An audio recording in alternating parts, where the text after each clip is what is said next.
God, would you look at that? Flying piranha. Who knew? Hey folks, welcome to another Terradome 3000 video. Today I wanted to continue watching another Jurassic Park or Jurassic World related video. This one was posted to my Discord, and I was going to do a video where I reacted to this one for the first time.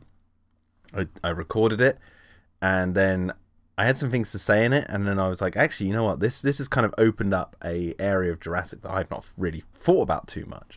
So I had to actually sit on it, and I was like, you know what, I want to re-record that video where I go through it, because I feel like I've honed some thoughts on this.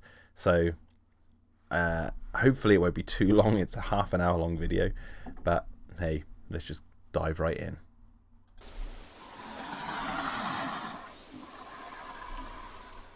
Hello everyone, and welcome back to a long-awaited episode of Red Raptor Writes.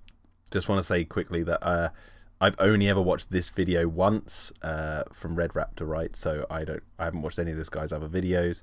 I don't know the person that well, so aside from this video. But yeah, just wanted to put that out there. I've promised this one several times now, but coming off of my Jurassic Park accuracy review, I figured now would be the best time to discuss the Jurassic frog fallacy. This is a common, pervasive bad take in the Jurassic fandom when, if anyone ever dares to criticize anything about any dinosaur in this series, there's a 99% chance you'll hear this. Nothing in Jurassic World is natural. And if their genetic code was pure, many of them would look quite different. And if one of these commenters wants to be creative, you might also hear this. Now what John Hammond and InGen did at Jurassic Park is create genetically engineered theme park monsters. The argument basically goes like this. You can't criticize the dinosaurs in their look or behavior or accuracy or whatever because nothing in Jurassic Park or World was supposed to be accurate. So I just want to pause there and add my thoughts on this. So from my understanding, you know, when Wu says in Jurassic World, nothing in Jurassic World is natural, we've been doing what we've been doing from the beginning. We always fill the gaps in the DNA with other animals. And if their genome was 100%, many of them would look quite different. I've always sort of put more weight personally in the words many and quite in that sentence that Wu, you know, and I don't know if this is grasping for straws or whatever, it probably is, but at the same time I see it as he's talking about the dinosaurs would look different to their prehistoric counterparts if we didn't add the animal DNA in. And so when you see the feathered T-Rex during the Jurassic World Dominion prologue, you know, the T-Rex looks pretty close, but it's quite different. There's, you know, there's the feathers, the quills aren't all over its body, and I think they may have changed some subtle things with the model of that movie just to make it look a bit different. Or the velociraptors, we actually don't know what the prehistoric velociraptors of Jurassic Park's universe look like. We just don't know that.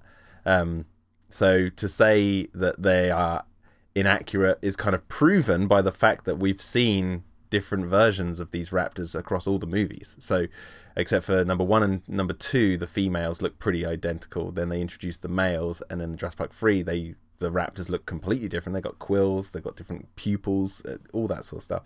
Then we cut to Jurassic World, and they've each of the raptors that we see in the next trilogy are designed specifically to look different from one another. So there's 4 raptors that all look different, and they've all been genetically tampered with different animal DNA.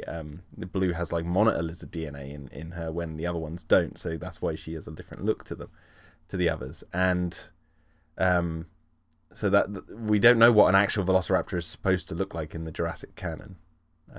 So when Wu says, you know, many of them look quite different, he's not wrong. I mean, they even show in the new film a different type of Parasaurolophus to what the Jurassic Park franchise one has done, and they've changed that as well. In the older movies, the dinosaurs changed designs, you know, as they went forward. Mainly like the Triceratops did, and the Brachiosaurus for one. You know, there's nothing. They're all different. So to know what they would truly look like if they were 100% pure, Wu's correct. They wouldn't look too different because they did pretty well, as this gentleman will bring up in the video, but we'll continue. Everything was a hybrid and has been tainted by amphibian DNA. It's constantly in the comments of my videos, other people's videos, and other videos in general. I'm blurring out the names. I haven't seen that video. I recognize the thumbnail, that style, but I don't know who that is. Maybe another video for another day. Because I don't want to start a hit piece. This isn't to bring anyone down or target anyone specifically. Hang on, you just brought up a thumbnail of a video. You didn't say the name, but that if anyone knew this channel, they would know who that is, right?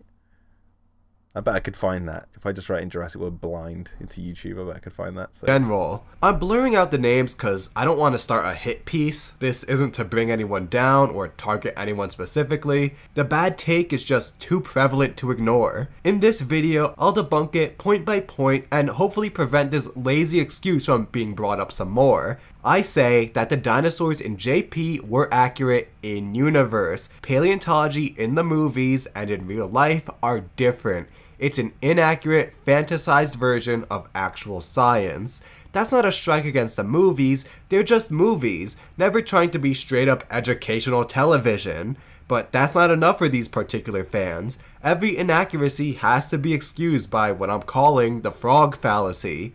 So guys, let's dig this up. Jurassic Park gives us a lot to compliment and criticize in regards to accuracy. I just spent nearly an hour doing so. Try the latter and you'll be hit with the frog fallacy. This is commonly applied to a couple of inaccuracies. The T-Rex vision, velociraptor size, and lack of feathers are the main ones you'll see, but really it can be anything. I just want to point out the lack of feathers one. Yeah, I've heard people say that, but the T-Rex vision based on movement and the raptor size, I've never seen anyone attribute those to the frog DNA, because Grant basically brings it up as this gentleman Red Raptor brings up in a minute. But yeah, I've never seen it, so I'm not saying it doesn't happen. Just I've personally never run into anyone who says that. Bring up any point and someone's bound to quote Jurassic World. So it's interesting because I'm kind of diving into an area of the Jurassic fandom here, the more paleo side that I barely scratched the surface of. In the comments. I'll tackle these big three though, explaining why it's not the splicing that made them inaccurate. Okay, first one, Tyrannosaurus's visual acuity is based on movement. It can't see you if you don't move. This is obviously not true. T-Rex had some of the best eyesight ever, even rivaling modern birds of prey, so what gives? Some fans will instantly jump and shout, "Frogs!" We know this isn't the case though. In Jurassic Park, this predator canonically had bad eyesight, not just the one on Isla Nublar. We know this because of Dr. Grant. During his dig in Montana at the beginning of the first movie, he very explicitly said, You keep still because you think that maybe his visual acuity is based on movement like T-Rex. At this point in the story, Alan has not met the living T-Rex. He has not watched the Mr. DNA video. He didn't know about Jurassic Park's existence, and heck, he only vaguely knows John Hammond as someone who helps fund his digs. They haven't even met before. So then, how would Grant know that the amphibian DNA caused it to have movement-based vision? Easy answer, he didn't. This is just a fact about Tyrannosaurus in universe. Through the fossils, paleontologists were able to make this assumption, and it was confirmed later. Next, there's a similar situation with the That's true. size of velociraptors. In Jurassic Park, they can grow up to 6 feet tall, taller than the humans. Not sure what about splicing would cause them to grow this way, maybe there's some polar bear in there, but again, this is simply how they are in universe. Well, I talked about the whole backstory to this in my accuracy review. The short and sweet version is that there was a book from Gregory S. Paul that lumped Velociraptor and Deinonychus. Michael Crichton liked the idea, and he thought of the larger North American genus as another species of Velociraptor. This is explicitly stated in his novel and continued for Spielberg's film adaptation. That's the practical, straightforward explanation for this. They're really exaggerated Deinonychus.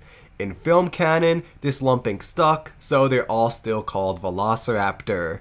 Once again, the dig site scene pokes a major hole into the hybrid theory. No, the large size isn't due to being a hybrid and splicing gone wrong. The skeleton itself matches the 6-foot size. Alan confirms this. Velociraptor?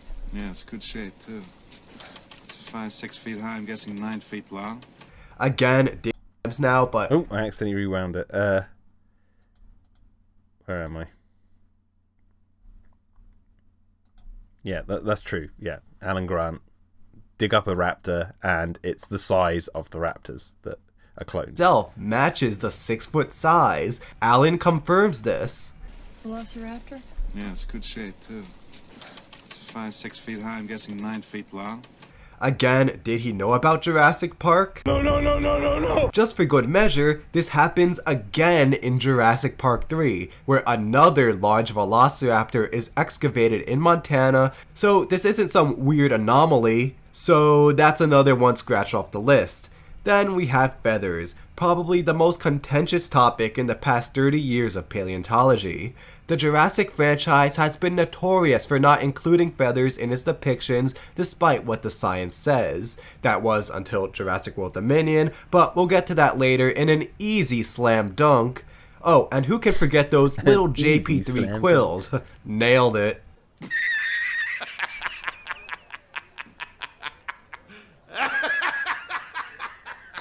Serious? Try to bring up feathers. So okay, so he brings up the quills and has a bit where a guy just laughs at them like, oh, that's it, right? But then that means this raptor doesn't look like the raptors from the previous movies. So it seems to me like in this video he's ignoring that difference to show that the raptors have changed, right? So canonically, the raptors, we don't know what they look like in prehistoric times. Nailed fully. it.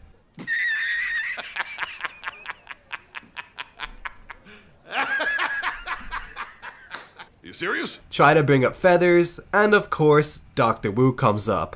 Yeah, they don't have feathers because of frog or reptilian DNA making them scaly.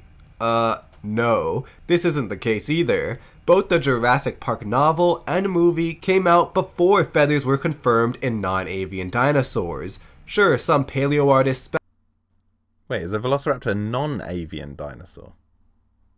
I guess it doesn't fly. speculated fuzz on some theropods, but nothing concrete yet. Experts didn't know how feathery they were, if at all. It was easier for Crichton and Spielberg to stick with scales. They were easier to render too. This worked fine in 1993, but once Universal started making more cash grab sequels in 2015, it obviously wouldn't fly without some excuse pulled out of their butts. I'm getting ahead of myself though. We can clearly tell that in the Jurassic universe, which hopefully is in our next sequel, non-avian dinosaurs lacked feathers. I mean, if they were feathery, then wouldn't you expect one of the many paleontological experts throughout the series to bring this up? Perhaps. Well, no, because in the 90s, he just said experts back in the 90s didn't really know what the extent of feathers on dinosaurs. So when Alan Grant in the original film is confronted with seeing a velociraptor that John Hammond had made, why would he question the feathers at all? He's like, that's a genetically cloned dinosaur. That's the concern right in front of him, right there. He's not worried about if it's got feathers or not.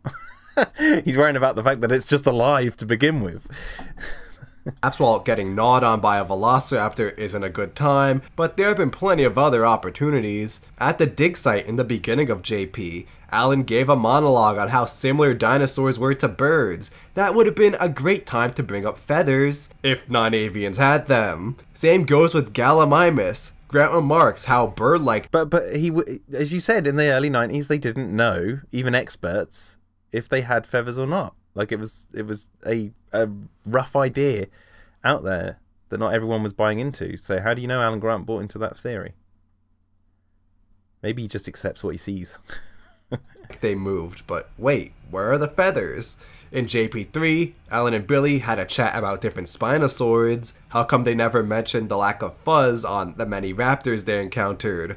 Or perhaps somehow mixing the true dinosaurs with reptilian and amphibian DNA caused all of them to develop in the dinosaur renaissance style by perfect coincidence. At this point, No, it's not perfect. Only perfect coincidence with the real world, because that's what we thought dinosaurs looked like back in the day. But in the universe of Jurassic, they don't have any, like...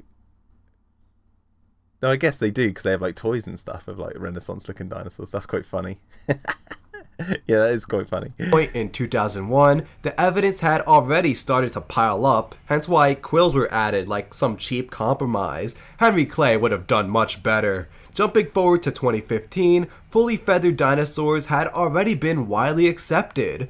During this feather craze, they've been placed on everything from T-Rex to sauropods. Shouldn't Gray God, they look ugly. know about this? He knows pretty much everything else, down to the tooth count of some theropods, which gives us one of the stupidest lines in recent memory. We need more. What? Teeth. We need more teeth. There's no reason for me to live. No reason at all. Yeah, buddy, it's the tooth count that matters. Yeah, so just for context, Gray's character originally was written as like on the spectrum of autism or something, and then they decided to, at some point, as far as I'm aware, remove that context from the movie and just let his character be. So he says things that are like otherwise sound really silly or can be kind of interesting. Why would you say that? You know, that sounds a bit dumb, or like in this case that he's making sounds stupid. But in other, you know, I know someone who's, you know, quite autistic, and they do come up with some really interesting questions and some really ones you're like, why are you asking that question? But the whole point of, you know, Gray saying we need more teeth, he's basically hinting at we need more sharp teeth to come and kill this thing, and that's what gives Claire the idea to go get the T-Rex. It's basically what he's saying. It's like, yeah, Why not bring out an Edmontosaurus if that were the case? It would easily clap the I-Rex. you know he meant sharp teeth. It's obvious. Anyway, yeah, if he's into dinosaurs, then how come he never bothers to mention their lack of feathers? I don't know about you, but if I ever went to a dinosaur zoo without feathers on Gallimimus, I would probably make a few comments. The thing is, though, in the Jurassic universe, these dinosaurs, as they have been shown through genetic engineering, have been known to the public since 1997. So 1997 to 2015, the world is accustomed to what these living creatures look like and act like. And by the time we get to the point in the history of the canon with Jurassic World, the whole feathers discussion has probably been had. People have been talking about it. We only see, like, in these films, like a collection of 8 people. Like, the feathers being on the skin, they're just used to these things living right there in front of them, as they are. So, why would they question it? Heck, Fallen Kingdom has Zia, a paleo-veterinarian. Where's her reaction? So, just to be clear, Zia, as the paleo-veterinarian, is only concerned with the health and well-being of the animals that are alive right then and there. She's not a paleo-veterinarian as in really cares about whether they've got feathers or not. very clearly, actual dinosaurs in the Jurassic franchise weren't supposed to have any feathers. If they were, then every paleo enthusiast would have had a meltdown. They show the raptors with the quills as he's saying this, so they started to introduce it, and maybe the paleontologists in the Jurassic universe were just like, oh yeah, the feathers, like, it's obvious. No one brings it up because to most people it's not like a crazy like subject to focus on. In the Jurassic universe there's bigger problems to think about, like the living dinosaurs as they are, no questions asked. That raptor's alive and it might eat me. Should I talk about Spino too? We don't talk about Spino, no. No, I'm gonna do it. Here's a bonus fourth point. Spinosaurus isn't a hybrid either, or at least that wasn't the original intention. In 2001, That's true, it's not a hybrid. this, for the most part, is what paleontologists thought the actual creature looked like. Basically just a giant baryonyx with a large sail. Aside from the double crests and pronated wrists, it was almost perfect. But paleontology has moved on. Our knowledge of Spinosaurus today far exceeds what we knew then, resulting in a very different appearance and leaving the JP3 look in the dust. Whether it's the look or aggressive behavior or whatever, some have speculated that it was the first hybrid dinosaur. Not just an impure they needed to fill in the gaps hybrid, but a hybrid. But then I'd have to ask, how did Dr. Grant recognize it as Spinosaurus aegypticus? Real experts can't even do this reliably with the fossils. I mean, I'm not a paleo expert, but how many theropod crocodilian looking dinosaurs of that size have a big sail like that on their back? Like Spinosaurus, right? I mean, it's in the name. Irritator, I know that one. Is that how you pronounce it? That doesn't really have a spine though. I don't know. But some paleo people out there in the comments below, let me know. If actual dinos in the films are paleo accurate to the real world, then shouldn't he be confused by the lack of tail fin and long legs? Or, like with the feathers, maybe the actual look of Spinosaurus wasn't known yet in universe either, and this early hybrid, by sheer coincidence, ended up looking exactly like what paleontologists thought of Spinosaurus in the early 2000s. But it wasn't an early hybrid, so he looked at it, went big spine, theropod, crocodilian looking dinosaur, most likely Spinosaurus.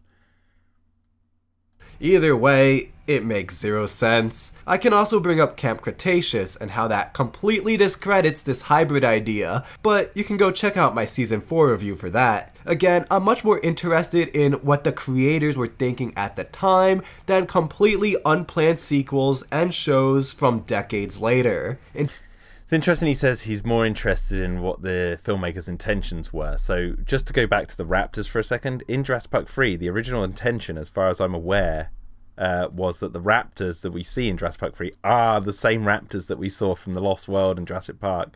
Obviously not those individuals that died, but like that sort of group of raptors evolving. So because they've been breeding so much, they've started to just instantly change their look to more reflect what they probably started to look like way back in the day. And guess what? They didn't go smaller. They only got quills and their head structure started to change, but their size remained the same, which is in line with the digs that they dig up. But we still don't know what they truly looked like back in the day. But he's not bringing up the fact that I don't know if he knows about that intention from the filmmakers with Jurassic Park 3. Most fans in the Jurassic community now basically just discuss how the raptors seen in Jurassic Park 3 are a completely different clone batch or version of what we saw in Jurassic Park and the Lost World. Where I sit on that, I don't know. But I think both ideas are quite interesting. But yeah, I don't really have an answer personally. But the fact remains that there is the intention that the filmmakers wanted the raptors to evolve. Yeah. In 2001, this was meant to be Spinosaurus, nothing else. If Jurassic Park 3 bothered to answer the questions it brought up, then maybe I can say more about this, but it didn't. So if the amphibian DNA didn't affect any of these traits, then what did it do? Well, the answer is simple. It allowed the dinosaurs to reproduce. Some of them changed their sex to male and mated with the females. Yeah, that's it. That is the only noticeable change caused by splicing. Throughout the series, no other features or behaviors were ever attributed to the frogs. Everything else, from the looks to the size and heck, even the behaviors, matched what was expected of them. No. Because their looks changed. Like their looks in many of the species of Jurassic changed looks throughout the series in the original 3 films. So, and that's down to genetic engineering, and whether that's direct genetic engineering, that they actually specifically wanted to create something to look a certain way as we see like later in the Jurassic World movies, or in the Jurassic Park movies, where it's the changes are the result of them being genetically engineered, right? And it's not just the frog DNA that does it, it's just the entire process, the micro changes, the climate they're in, the environments, the new world they're getting used to. It's all fiction, but it's like these are factors that take into account. I think that's what Jurassic Park was always about, right? Because I got it right here. It's right next to me because I've been doing some research. The original book. You open it up. One of the first quotes in the book from Erwin Chargaff, 1972. If I can bring that up. It says, "You cannot recall a new form of life." Yeah, you cannot recall a new form of life, and that is basically what the dinosaurs are in the novel canon and the movie canon represent. They are a new species of animal, basically, on the planet, that just very closely resemble their prehistoric counterparts. Not entirely, but, you know.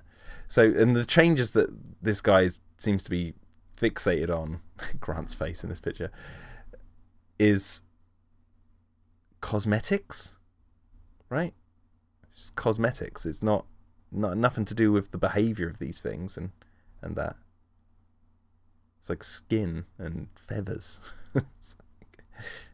Only surprise was their ability to reproduce and spitting Dilophosaurus, but I don't think anyone would want to argue that spitting a toxin came from amphibians. The only other blatant inaccuracy in universe was InGen intentionally removing the genes that allowed them to produce lysine. I think the Dilophosaurus was meant to be like just able to spit venom in the Jurassic canon, but then like I think it was revealed on one of the websites that we wrote that there was some, you know, other animals were used in genetic tampering of these dinosaurs, which was in line with Jurassic World, which is what we were promoting.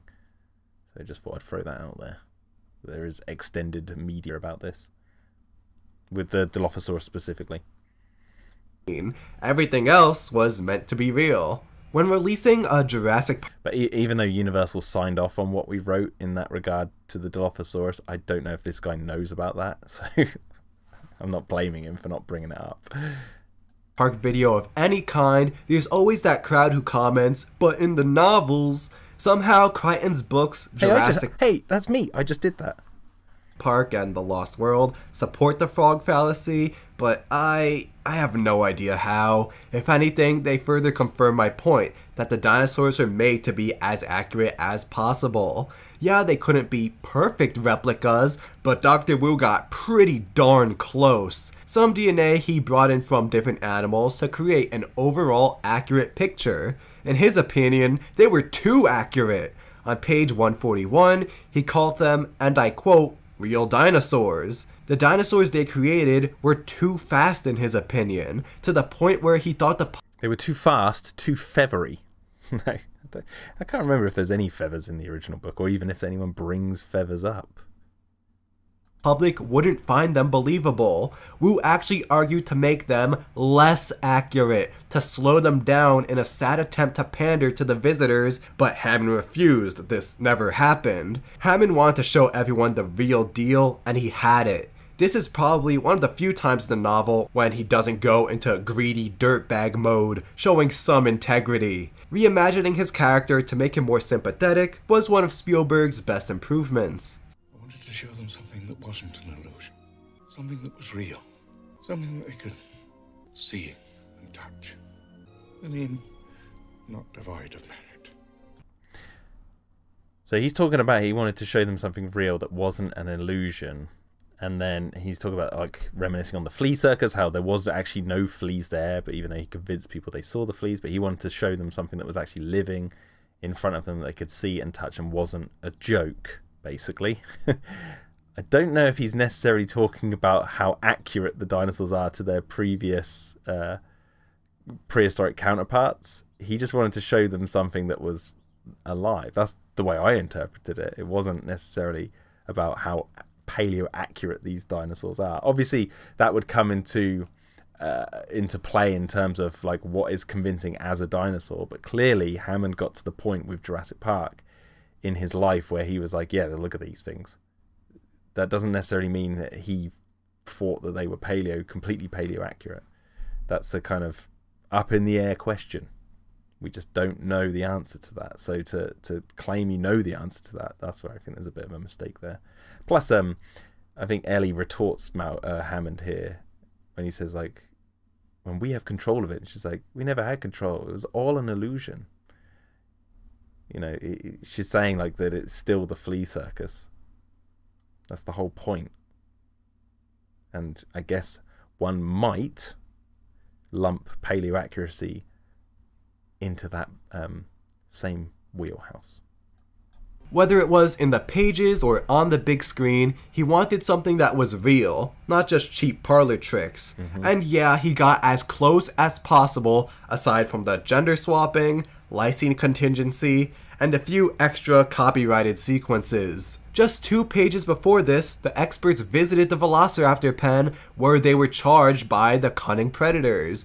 Malcolm asked Grant, "Is it a persuasive dinosaur to you? Is it in fact a dinosaur?" To which Grant replied, "I'd say so, yes." The Velociraptor expert said that it was persuasive. What he did not say was, well, that amphibian DNA is morphing the velociraptors to make them big and featherless. This isn't authentic. One of Dr. Wu's concerns was getting their behavior right, because it's very hard to tell how extinct creatures... He wouldn't say big or featherless, because one, as you said, in the book, it's established that the Velociraptor is blended with the Deinonychus, or however you pronounce it, because of Crichton's research into that animal. So he made it that big, and the feathers weren't exactly a thing back in the day. So why would they talk about the size or the feathers? He just wouldn't, as you just said. So who's saying that he is gonna say that? Like, I don't think anyone is. behaved. That's something most fossils struggle to tell you, unless there's some once-in-a-lifetime beautifully preserved and articulated find. Adjustments had to be made due to some obvious flaws, like the dinos uncontrollably ramming their heads against the fences. But overall, Wu saw behavior as a byproduct of DNA, something that couldn't be directly controlled. He could only hope it was accurate, but as pointed out on page 385, learning the raptors were breeding validated his work. This means their actions were very, very close enough to the point that the animals could function in nature. So yeah, the dinosaurs in Jurassic Park were accurate. Very accurate. In the novel. In the novel, not the movies. My last point is with the T-Rex. In Crichton's story, there you go. He just had to. There you go. He just had to put the little. Last point is. Last point from novels. Last point from novels. With the T-Rex. In Crichton's story, Tyrannosaurus wasn't the only dinosaur with vision based on movement. Maiasaura and Apatosaurus also explicitly demonstrated this. For the film though, it was cut back to just the Rex, an inaccuracy blamed later on frog DNA by the fans. Friggin' frogs! I've read the first novel twice. Wait, who blamed that on the frogs? I don't think anyone. Well, again, I don't know. I don't know who's out there saying that. And started the Lost World twice, but from what I understand, the whole movement idea is brought into question in the sequel when someone gets munched on while standing still. So maybe it was the hybridization, or maybe the T-Rex just wasn't interested in the first one. Well, in the novel lore, dinosaur vision itself is based on movement, but this got changed in the sequel. That's my answer. We know the poor eyesight wasn't caused by frog DNA because T-Rex didn't have frog DNA. Don't believe me? Check page 242. Dr. Wu investigating how the animals are breeding and Grant's claims that it was caused by using it. Okay, page 242. Let's do it. 242. Oh my god, my oh no, wait, there you go. I was about to say, my copy doesn't have page numbers. Let's have a look. Alright, let's have a look. Probably a different page number for me. Well, yeah, it's going to be on a different page. Anyway, point is, yeah, in the novels, it's probably stated they didn't have any frog DNA. But what about the movies? And not to say that it didn't. It had frog DNA and that affected its vision. But what about the quills that we see all over the T-Rex's body in the prologue sequence from Jurassic World Dominion? What about those? What if the frog DNA affected that, not the vision? Because as we've established, the T-Rex vision is a theory that Alan Grant has as a paleontologist. So, anyway. Amphibian DNA searched for all the ones in which he used DNA from the frog genus Rhena. Cross-referencing this data with the park's population count, he saw that the only ones breeding were the ones filled in by Rhena. This list had Maiasaura, Procompsognathus, Authanalia, Velociraptor, and Dryosaurus. No Tyrannosaurus. How could the movement-based vision come from frogs if they weren't even part frog? This is why I get so confused when frog fallacy followers bring up the novels. Crichton's continuity is very different from film continuity, but if anything, these books make my point stronger. That brings us back to Jurassic. Wait, no, but how? Because your point is that in the movie it doesn't have frog DNA. Like I said, what about the quills? We're not talking about the vision-based movement here. I think that guy lost his point there, if I'm honest. It's like I was gone. He couldn't stop it. Jurassic World. What does it mean when Dr. Wu and the JW fanboys say, But we are doing what we have done from the beginning. Nothing in Jurassic World is natural. Well, technically yes. Each dinosaur is, technically speaking, an unnatural hybrid. That is until Dominion further shoots itself in the foot, but we'll get there soon. Before Dominion, each additional genus created had gaps filled in by other animals. But okay. Well then, other animals, not just frogs. Okay, where are you going even with this? I've forgotten this bit of the video. Oh, it's where he puts all Bioshock splicing. They almost perfectly resembled the real things. In universe, of course. Wu brings... How do you know? They've looked different across nearly all the movies. Like the Triceratops has changed look 3 times, I believe. Across all the... Like, number 1, number 2, number 3, and number 4. I mean, they've all changed look, so... What? This up because the writers wanted to retcon the originals. We'll talk more about retcons as a whole later. Just to say, that's not a retcon. We don't know the answer to how much the animal DNA was infused in the previous dinosaurs. We just don't know how much, because in the original film, there's the Mr. DNA video, and he talks about adding in frog DNA into the gaps of the dinosaurs. But he doesn't single out a species in the movie. It's just like an umbrella term for all of them in that video. That's how I read it. So we actually just don't know the answer to that question, like how many different animals were used in the different dinosaurs in the original cloning of these creatures to begin with. Obviously I'm talking movie information only. Obviously there's viral sites and stuff out there which, you know, do talk about that a little bit more in depth, which are considered canon by Universal. But just sticking to the movies, we just don't know the answer to that question. So when Wu says, you know, nothing in Jurassic World is natural, we've been doing what we've been doing from the beginning, it's an answer to that question. It's a yes, we have been doing this from the beginning. And that's not a retcon, that's just an answer, as far as I can tell.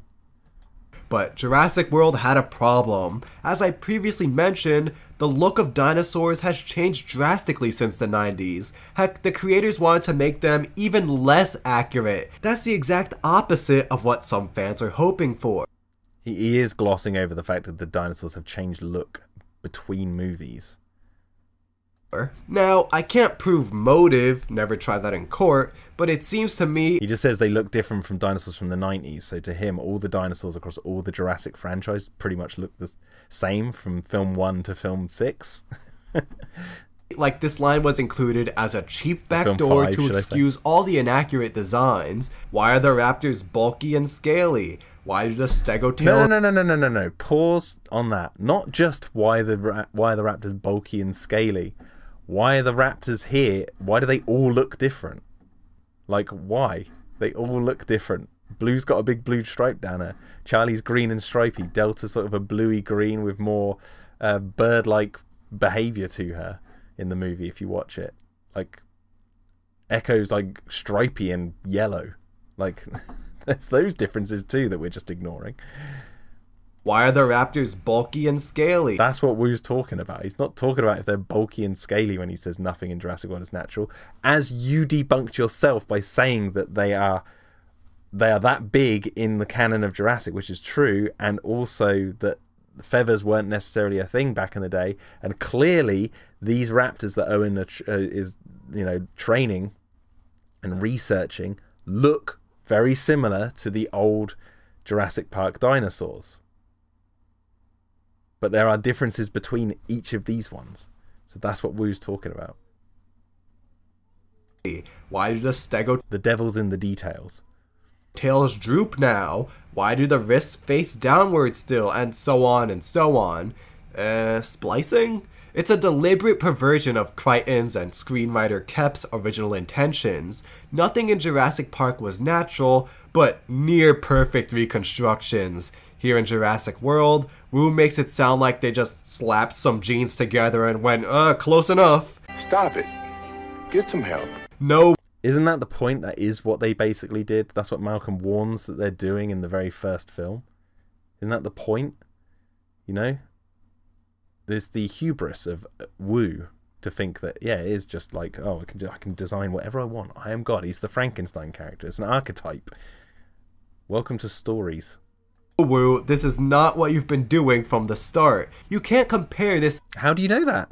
How do you know? Where's the evidence that they weren't doing that in the beginning? Like I said, the T-Rex quills in the 65 million years ago prologue sort of brings that question up, because the T-Rex in the first film then should have had quills if it was accurate. Nothing to do with the eyesight. Mishmashed made-up Indominus Rex to actual dinosaurs. This thing wasn't real. It never existed. A bunch of dinosaurs along with vipers and cuttlefish were put into a blender and spat out this bland monstrosity. You know, even Owen says to Claire, they're dinosaurs, wow enough. Like, the characters in universe talk about how the Indominus is completely a mistake. And obviously those characters in universe have to deal with that mistake in a very visceral way, whereas us, the audience, we get to watch the carnage and enjoy it. But they're like the characters in universe, even when Claire, the characters in universe, they do like dinosaurs. Like, so when Claire says to the investors in her sales pitch, oh, kids, look at a stegosaurus like a elephant at the city zoo. When she says that line, she's not telling the truth, because she's surrounded by kids who are loving dinosaurs. We see Zach and Gray. Zach even gets won over. Everyone's excited about being there. She even says at the beginning of the film that the park attendants, Masrani says, "How's my park doing?" And she goes, "Oh, guest satisfaction. Guest satisfaction is steady in the low 90s. So let's say ballpark figure, 92%, right? Steady 92%. That's really good." Like, what the heck? The Indominus is the overreach over that, which is why it's a mistake. They're trying to be greedy, and that's the whole point. So when Wu talks about, the dinosaurs looking different and stuff, when he's saying they're not natural, he's also using that as an excuse to Masrani. The context is an excuse to Masrani for the justification for why this thing is camouflaging, hiding from thermal technology and all that. He's trying to find a get out excuse for the mistake he's made. He doesn't want to own up to it. That's the point. The Velociraptor did exist. Now, they're just dependent on provided lysine and can change sex. Guys, animals have... No. They can't just do that. Look at them. Look at them. They all look different. They've all been genetically tampered with to look unique. That's what Wu is using as his justification for his excuse to Masrani, is my point. Guys, animals have generic names for a reason. It isn't for popular culture or marketing like, say, the Transformers. It's because scientists like to stay organized and keep track of which animal is which, where do they fit in the family tree, what groups with what. Why even use the scientific names for these animals if you're really just pulling them out of your butt? More recently, in Jurassic World Dominion, Trevorrow continues his scientific damage control by adding some feathers and claiming that, now the bias in paleofauna is 100% pure now, they have feathers. Okay, sure, you added feathers to some dinos, nice, but this is what you call 100% accurate? In the Jurassic canon, yes, because it looks like that in the 65 million years ago prologue. So the answer is yes, that is in canon paleo accurate to the Giga in the Jurassic Park universe. Just like the raptors being big, as you said at the beginning, just like the T-Rex's vision being based on movement and all that jazz. All the points you were bringing up previously apply to this Giga. The Giganotosaurus looks like a roided out crocodile with Joker scars because clearly it just wants to watch the world burn. Quetzalcoatl. Deal with it. It's a design. That's a design. That is what it looked like in universe. You've swallowed this pill once before. You can swallow it again. Atlas is competing with Rodan in size, and with Pyroraptor, what the heck is its face? It looks like someone just beat an Allosaurus with a baseball bat. Hey man, there are ugly animals out in the world, right? There's those like monkeys or apes with the really hideous noses and their big blue asses and God knows what else. Like, there's some weird looking animals out in the world. Don't take it out on the Pyroraptor. Poor thing. Can't help how it looks. And why is it semi-aquatic? Really? These are your... It just is. It's just a trait of the animal you weren't expecting. Unforeseen circumstances will occur. Consequences will occur. Totally accurate creatures? Aside from the fluff, they're overall less accurate than the originals. The problems don't just... No. They're accurate to the Jurassic universe, as established by the prologue, especially with the Giga, the Quetzalcoatlus, Nasutoceratops, Ankylosaurus, the Pteranodon, all that jazz. You said they got pretty darn close with their cloning. So what? That doesn't apply to Jurassic World Dominion? Come on now. Stand in Biosin Valley, but what happened with that prologue? How are Tyrannosaurus, Ankylosaurus, and Quetzalcoatlus from the very end of the Cretaceous, joined by Nasutoceratops, Dreadnoughtus, Giganotosaurus, Oviraptor, and Moros from various stages of the late Cretaceous? They just do. Yeah, that's it. It's Jurassic Universe. You like the raptor being big. You perfectly accept that. Why not this? Why not this? It's all fantasy. This level of time travel, which I believe you said at the beginning, is not a slight on the movies, it being inaccurate. I think you said somewhere, but I don't think I'll be able to find it. Puts even Nigel Marven to shame. Here we get to see more inaccurate but supposedly accurate designs too, like the still overly round Rex skull with giant eyebrow ridges. I can go all day ignoring the quills. Hello, that T-Rex is covered in feathers. Now the T-Rex in the future doesn't have feathers. Could be a result of frog DNA. The little froggy roggies are coming to get you. And eyebrow ridges. I can go all day with scientific problems, but that isn't what this video is about. Heck, I wouldn't even care all that much if it wasn't for the film advertising its dinosaurs as completely pure. Nah, these are the real guys, not tainted by splicing. The only reason they're inaccurate in the park is because nothing in Jurassic World is supposed to be natural. This series is accurate, but the dinosaurs just look that way due to gene editing. It's true. You're ignoring the fact that they've changed constantly throughout this film series. Like what the hell? You're punishing the movies for giving you an answer for something that, is visually different each time. But why? What was I going to say? There was a point I was going to bring up. Why does no one ever talk about the humans being accurate or not? Alright. Like the humans in the Jurassic Park film universe act nothing like real humans do in real life. Why does that never get brought up? Why is it always the dinosaurs? Why do people single out the dinosaurs being inaccurate and this being an issue when they should be more accurate, when the humans have never been accurate and they're just like fantastical, exaggerated versions of real life humans? No one ever talks about that. Right then, but some people who think more originally will bring up Alan's lecture towards the start of JP3. Genetically engineered theme park monsters, nothing more and nothing less. It's important to note that Dr. Grant isn't some omniscient, detached narrator. He doesn't know everything, and his word isn't law. In the first movie, he made assumptions based on fossil evidence, assumptions that would be proven true to the audience. Here, answering a question about InGen's creations, Alan is clearly biased against them, even getting hilarious nightmares about them. Alan. A hilarious nightmare. I knew he was going to play that clip. Hilarious. Wait. It's nightmares about them. So Alan Grant, the guy claims at the beginning that, you know, should have been mentioning about the feathers. But he's had a dream here about one with quills on its head, so he does know about the feathers, right? If we're thinking logically about this. he knows about the feathers. So he already just assumes, oh yeah, they got the feathers. Don't know how he knows that, so specific, but he does. Alan. Funding is drying up. Nobody cares about his work anymore, and all anyone wants to hear about is Jurassic Park. Clearly he's bitter about the whole thing, so throwing shade at their dinos comes naturally.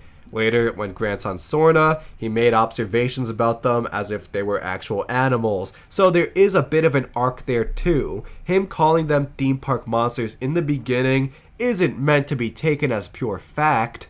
To close this video off, let's talk about retcons in general. The term retcon is short for retrocontinuity, when different and often contradicting information is introduced to change the interpretation of a previous story.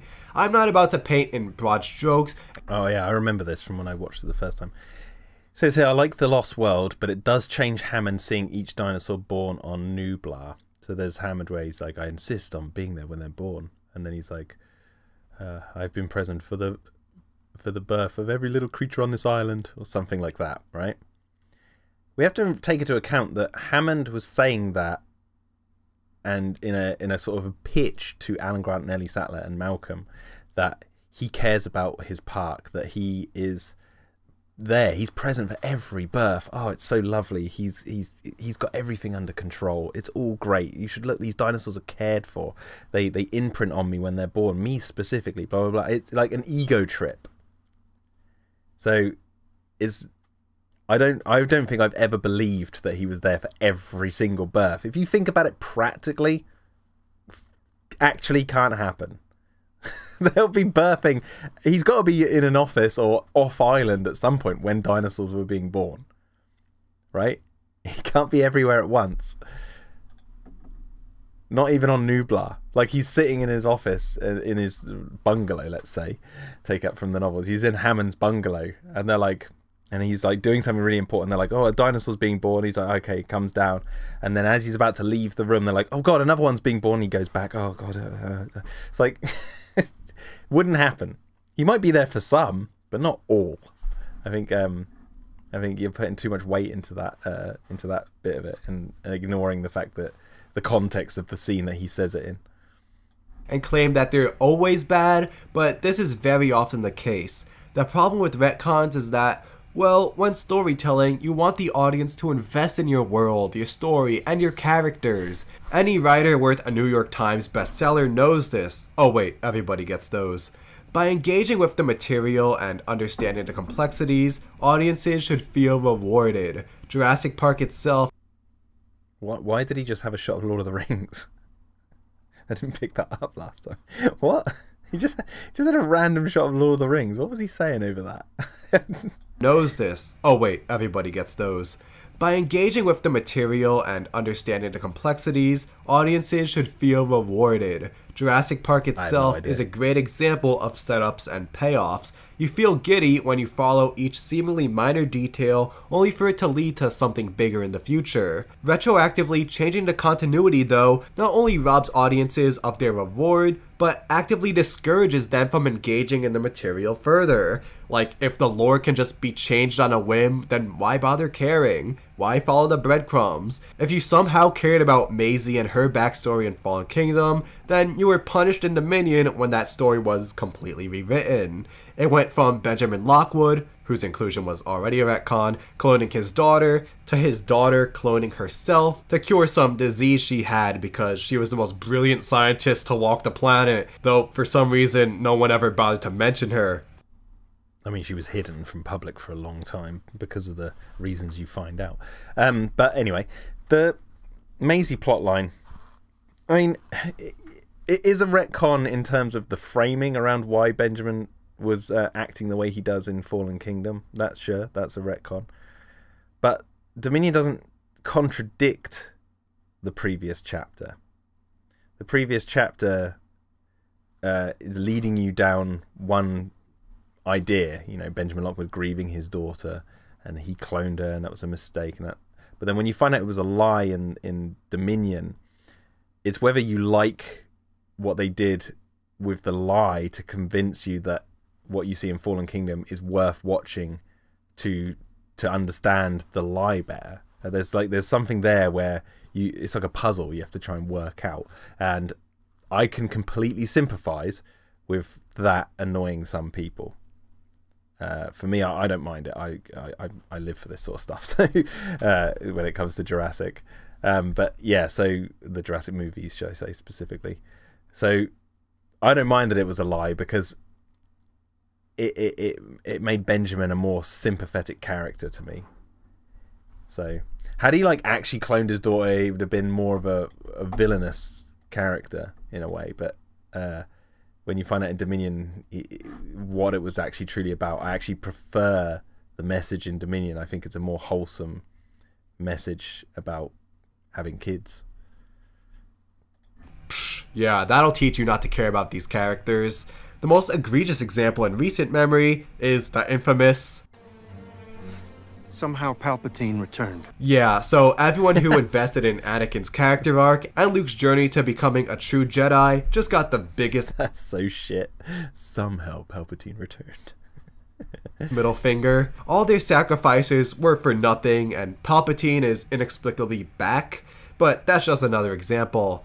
I've been a Jurassic Park fan all of my life. I watched the trilogy countless times. I played some of the video games. I surfed that early website. And to address the gatekeepers online, yes, I read the first novel, even before Jurassic World. I understood that the frog DNA allowed dinosaurs to change sex and reproduce. Velociraptor was big because it was based on Deinonychus, and Dr. Wu thought he made the dinosaurs too accurate. So when Jurassic World... Not in the film universe. He didn't ever say that he thought he made the dinosaurs too accurate in Jurassic Park or The Lost World because he's not in it, or Jurassic Park 3 because he's not in it. So when we get to Jurassic World, we get a bit more context with his character and what he's been doing. The first film, there's nothing in the first film to say that Wu is saying these are completely 100% accurate dinosaurs. If anything, he talks mostly about fiddling with their DNA. Like, you know, we simply deny them that. It's really not that difficult. He uses words like that in the first film, which is kind of like him saying, oh, you know, we just flippantly threw different DNA in there in Jurassic World, which this guy complained about.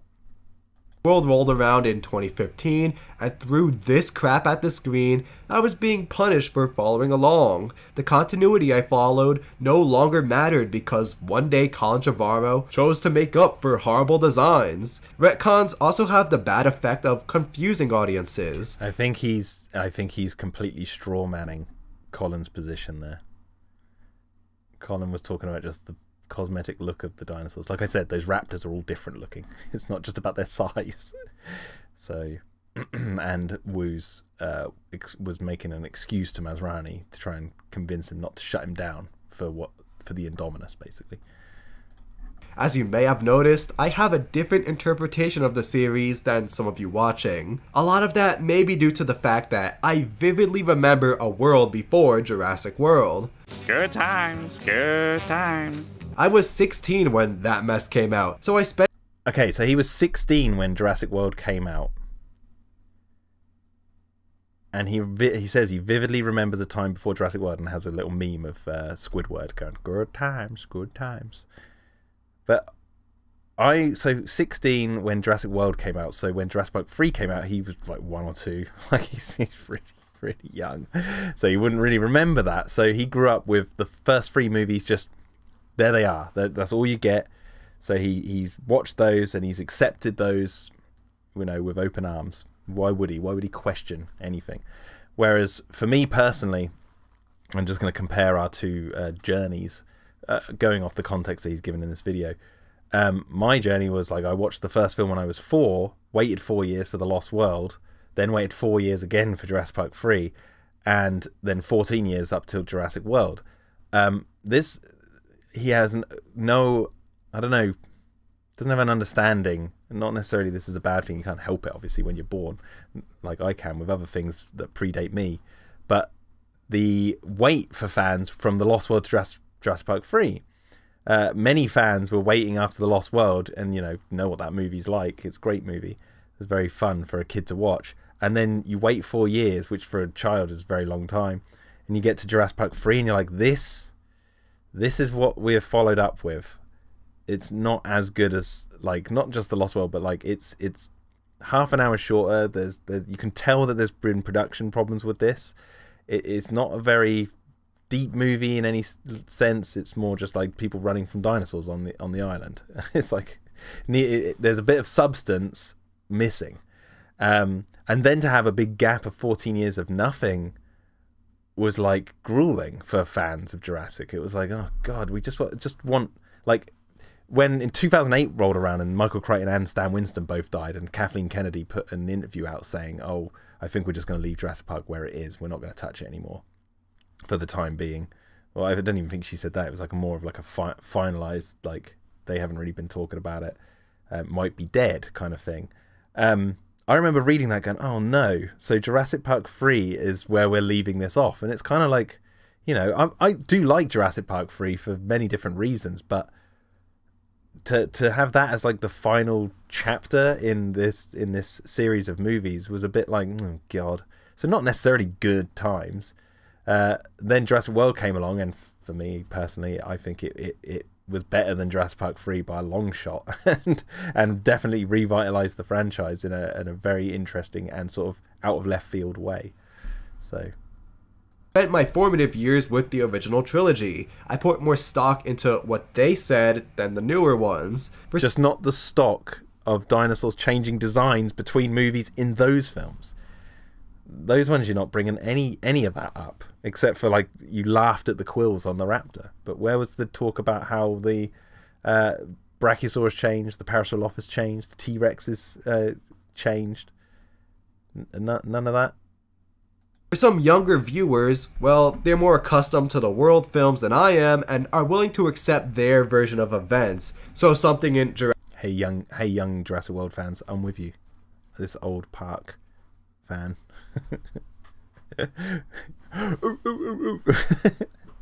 Jurassic World, like the dreaded Dr. Wu quote, may be right in that trilogy's lore, but openly contradicts something from Jurassic Park. Then that raises the question, which lore is the true lore? Are the dinosaurs unrealistic? All of it is the true lore. It's all hard scanning. In universe because of the filled gaps? Or are they exactly what paleontologists expected with only minor changes? Both may be right if you value the retcon as much as the original intention, but I don't, because A, Jurassic Park is a far I'm confused, totally confused by what he considers the original intention, because he's been laying a lot of the evidence, as far as I can tell, at the feet of the novel, when he complained about people doing that, and then in saying then it's not like the film, they're separate, but then he's not going into the detail of what the films establish if we ignore the novels. So the films establish nothing of how much animal DNA was used in the dinosaurs, in the first film. We know of frog DNA, but we don't know if that was specifically to the raptors. We know the raptors have frog DNA because of the breeding, but we don't know about the other dinosaurs. It's a big question mark left there. So when you get to Jurassic World, we learn, yes, they did use other DNA of other animals right from the beginning. Wu states that. And also that's proven by seeing things like the quilled T-Rex in the Dominion prologue, and the fact that when we see the InGen clone, it doesn't have quills. So just things like that, like little design differences. And all the genetic tampering as well, by the way, that goes into making the dinosaurs look more personalized, like the Raptor Squad. Superior film. B, this came much later. And just a little detail here, I remembered this from watching it the first Far time. superior film. B. There's a shot in Jurassic World here where they go into Wu's secret lab, and we see the shot of Owen looking at this lizard that has been given what look to be feathers. And so one would assume this is visual evidence to suggest that Wu is researching feathers. Right? So when then he's at Biosyn and we see what they're doing, he's obviously unlocked more of that, or their scientists have. But we see that the feathers are being hinted at here with this lizard in this secret lab, and we see the hybridization monitor with like different designs and stuff like that. So like this is where Wu is doing his experiments. It's a show don't tell moment. Jurassic has this bugbear among some people where, and this guy, I'm not saying Red Raptor Rights has claimed this. This is other people I've seen have said that the Jurassic franchise is a lot of tell don't show. And I'm like, it's almost the opposite to me. It's like they show a lot of stuff, and then it's up to you to think about what you've seen and how it applies to like what's going on. But yeah, that's a whole different kettle of fish. But I just think it's interesting that, you know, he shows a shot of this feathered lizard but doesn't comment on it in terms of its like wider meaning.